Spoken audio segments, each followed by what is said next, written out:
In this video, I'm going to show you how to sign on to x.com, also known as Twitter, in just a few simple steps. If you're trying to get into your account and you want a quick, clear walkthrough, you're in the right place. This is a very easy process, and by the end of this video, you'll know exactly how to log in from any browser on your computer or laptop.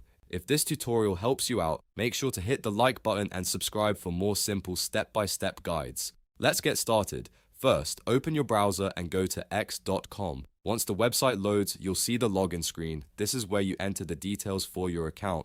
In the username field, type your X username, email address, or phone number, depending on how your account is set up. Then move to the password field and carefully enter your password. Make sure there are no typing errors, and remember that passwords are case sensitive, so every letter and symbol has to match exactly.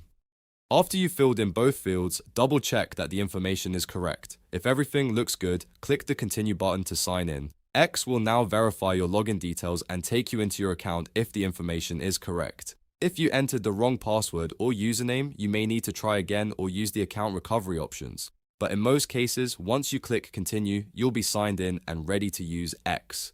That's all there is to it. You've now learned how to sign on to x.com quickly and easily. If this video helped, don't forget to like, subscribe, and turn on notifications so you never miss another helpful tutorial. Thanks for watching, and I'll see you in the next one.